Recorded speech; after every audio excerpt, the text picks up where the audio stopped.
This e-C4 is Citroen's first attempt at a fully zero-emissions family car. e-C4 launched in the end of 2020, and it's very similar with Peugeot e-2008 and DS3 Crossback. That means, they have the same 134 bhp electric motor and 50 kWh battery as its Peugeot and DS counterparts. The e-C4 is an excellent first attempt at an all-electric family car from Citroen, with a genuinely usable range and solid recharging capability. It sits somewhere in the middle between a more traditional hatchback model.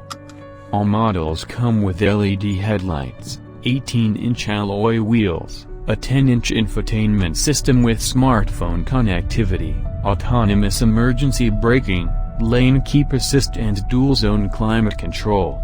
Sense Plus is probably the best combination of kit and value, too. Powering the Citroen e-C4 is a 136 horsepower electric motor mated to a 50 kWh battery. The power output might not sound like much, but it feels pretty sprightly on the move thanks to the instant punch of 260 Nm of torque that comes as soon as you prod the throttle. The top speed is a modest 93 miles per hour, however. The 50 kWh battery offers an official range of 217 miles. In our experience, it's better to expect a real-world range of about 160 to 180 miles, but that'll drop lower in cold temperatures. That's entirely acceptable for the e-C4's price, but not exactly remarkable. Handily, the e-C4 can be charged at speeds of up to 100 kilowatts, allowing an 80% battery top-up in 30 minutes. On the road, it's clear that Citroen has set up the e-C4 with comfort in mind. Its soft ride and cushy seats iron out the worst Britain's roads can throw at it pretty well, but the trade-off is it rolls around a fair bit in the corners and doesn't feel anywhere near as planted. You'll have little anxiety about which version of Citroen e-C4 to choose, as there is only one electric option in different trim levels. While its power output in 9.7 seconds 0 to 62 miles per hour time might sound about as exciting as taking the bus, it actually feels pretty sprightly on the road thanks to the instant supply of 260 Nm of torque at any speed.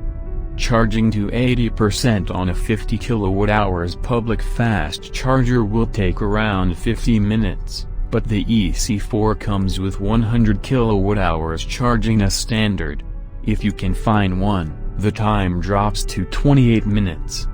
All versions of the e-C4 use fancy-sounding progressive hydraulic cushion suspension. Basically, all you need to know is it lets Citroen set up the e-C4 really softly but is meant to stop the car feeling bouncy or wallowy. Comfort is clearly the priority here, and the Citroen e-C4 cushions most of the typical about-town potholes, speed humps and scarred roads really well. It's actually better than the regular petrol or diesel C4 in this respect, oddly thanks to it being substantially heavier. The extra 300 kilograms or so of batteries means the car is less unsettled by really large or sharp bumps. Road and wind noise are well isolated and the controls are light and easy. The e-C4 also has a good turning circle, so it's a doddle to drive about town. Every version of the Citroen e-C4 comes with a fairly large and clear 10-inch touchscreen infotainment system. Entry-level cars don't get sat-nav, but all feature the full roster of smartphone connectivity via Android Auto or Apple CarPlay, so you can use your phone's navigation app easily. All versions get a clear and attractive digital driver's display in place of analog dials, too. A handy feature is a head-up display that flips up from the binnacle on startup. It's not the most sophisticated, but it's impressive. This is standard on all but entry-level trim. Most people asked, is Citroen e-C4 a good car?